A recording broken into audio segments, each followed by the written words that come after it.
Hey, what's going on, YouTube? It's GK. I'm living the hobby high life on a Sunday. I hope you're doing the same, man. It's a beautiful morning today, man. I'm down here in Northwest Arkansas, the River Valley outside of Fort Smith, and watching hummingbirds feed on my feeder. So if I get distracted, man, just know, man, I'm bird watching, right? So I'm going to get into today's sales, and we're going to go over those real quick with you guys. First thing that we got going out is a multiple purchase on some Goodwin's Champions from 2019. Here we have a Gowdy Danielle Harris, as well as a Molly Karam. And then we have a Kristen Ledlow. This is like the venticular or whatever they say, but this is just like the paper version. This is not like the, I've seen it where it's like a refractor, but this is not that. And then Kristen Ledlow Gowdy. Have a Gowdy of Brandon Boyd, along with a venticular Jessica I. And I mean, there's a wide range of personalities that you'll see in these cards. They're pretty cool like that. I've kind of watched the 2020, and it seems like it's a little bit more popular than the 2019 was. I don't know. Would I buy them again? I'm not sure. Now, these are interesting. 2 cards and 55-point top loaders, of course.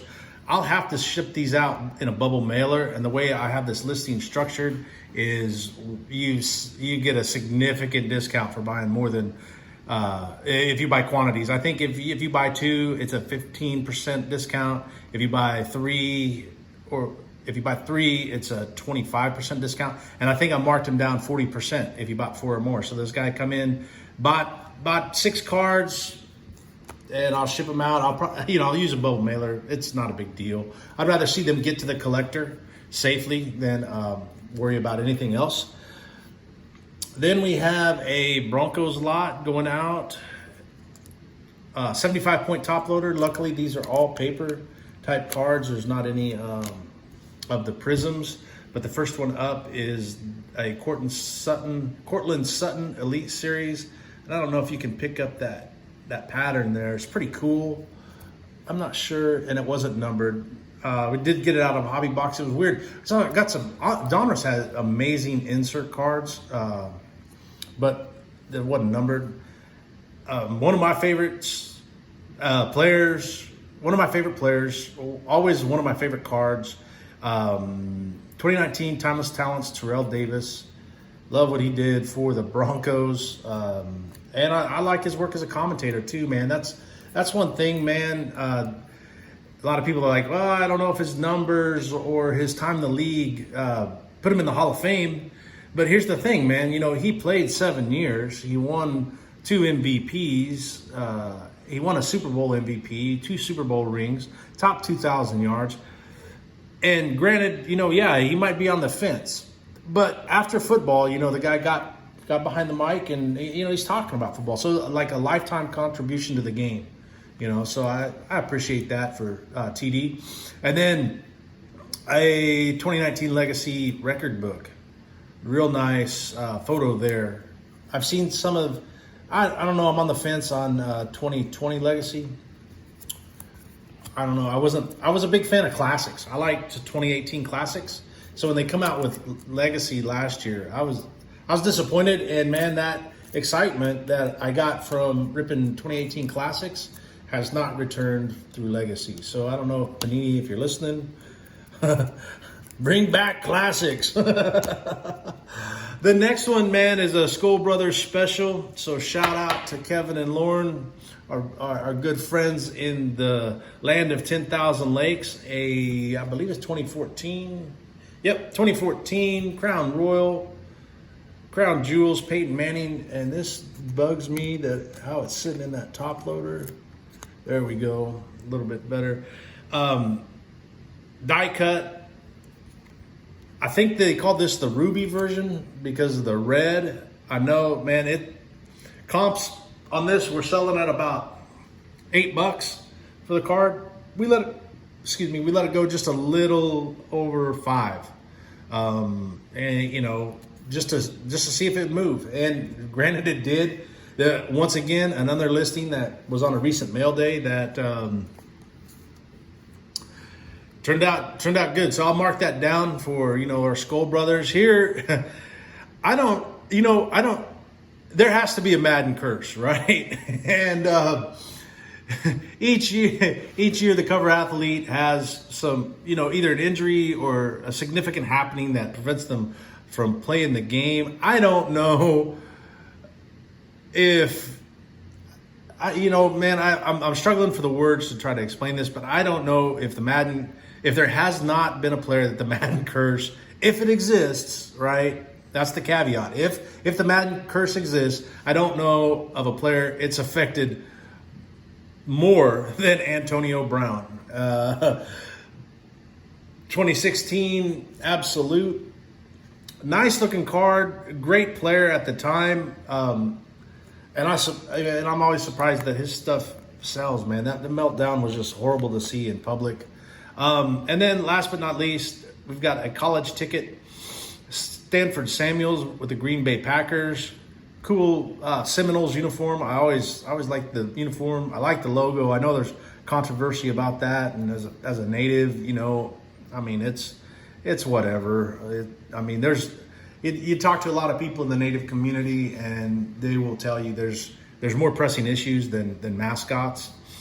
But nonetheless, it is what it is now. Just a good autograph card going out to a collector. So we'll get these in the mail today. I'm going to flip the camera around real quick and talk to you guys a couple minutes and share with you some of a technique that I use to win a PayPal dispute with a buyer. All right, man, that was quick. So I had an experience a few days ago, and I wanted to share with you guys because I think it's helpful and applicable if you're selling cards, if you're selling anything. You're going to have returns. People are going to be like, hey, I didn't want this. You're going to have people say, hey, I didn't get this.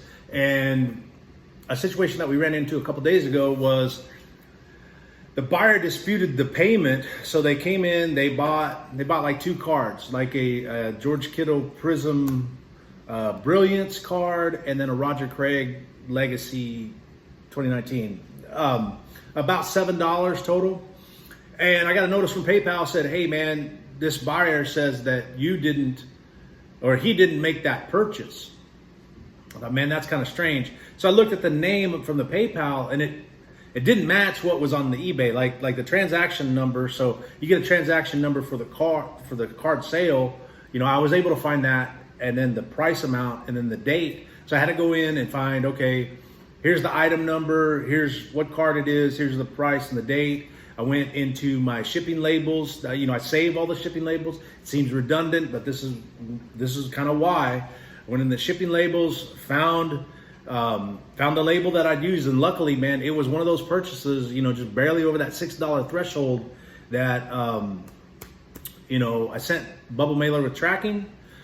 Got the shipping label there. I took a picture of the eBay listing, like the sold listing, saying, okay, these two items were bought. This is what it costs. This is the date it was shipped. And then so like PayPal sends you this notification. You have to respond in like 30 days. If you don't respond in 30 days, they'll automatically side with the buyer. They may side with the buyer if you're incomplete in your details. So here's what happened. I got the notification. I went into the eBay sold listings and I researched, and I found the listings that were in dispute. I took a picture of the sold listings. I copied all the information, and when you respond to the request, it has a window to where you can write copy, and then it has another window below that where you can drag and drop files. So I drag and drop the photo of the eBay sold listing. I drag and drop the file of the shipping label, and then I copied that information from the sold listing. I put it in there, and then underneath it, I returned a couple times, double space, whatever. And I said, hey, I did everything I could to fulfill this order. And although the eBay buyer's name does not match the PayPal's name, I don't know what else I could do. So I provided all that information to him.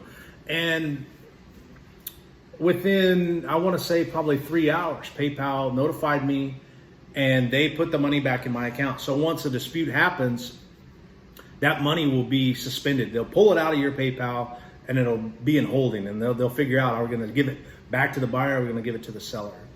So within like 3 hours, because I had that information, the details, and then I was just transparent with them, and I said, hey, here's what I see. And to be honest with you, once the return came up, or once that dispute came up, I was just fully prepared to refund the money. And that's one nice thing when we're talking about card sales, like the low end singles like that. And earlier, we talked about having that buffer in that PayPal. If something happens like that, I can easily take the money that's in that PayPal buffer and I can just pay it. Because if somebody's like, hey man, there's not a card, or it's jammed up or whatever, man, I give them their money back and then move on, move on to the next one. This one was just kind of weird. So watch out for that. I added the eBay buyer to the block list. Probably go on the eBay naughty list on Twitter, and I'll add that buyer and let the community know. Because that's really the only thing that we can do as sellers to kind of combat that. And I know there's a lot of controversy and a lot of things said about how platforms don't support the sellers, and they really don't. But if you're detailed, that's one of the things, like why we recommend using a ledger, at least. Hopefully it's hard copy and then a digital copy to ease the burden of providing proof. But if you maintain those documents, shipping labels, order information, maintain all that and have it in an area to where you can easily access it. It doesn't take too long. It took me like 20 minutes to put everything together, if that. And then 3 hours later, I got my $7 back. So that's why it's important to kind of save that information digitally. I've got a file structure that I do that. I'll probably share that with you guys at one point. So I just wanted to put that out there, because it is Sunday, man. It's the day to live. If any day of the week, man, today's the day you got to live the hobby high life. And I wanted to share with you something positive to give you optimism if you're out there selling and you're kind of worried or concerned about returns, disputes, chargebacks, and the whole thing. So if you're diligent in keeping records, you should be able to combat those effectively. And if that happens to you, man, best of luck. If it happens to you, man, give us a shout. We'll talk you through the whole process with what works for us, man. We'll share that experience together, and we'll do the best we can to help you out. So that's it for today. Keep living the hobby high life. I'm going to do the same, and we'll see you again next time.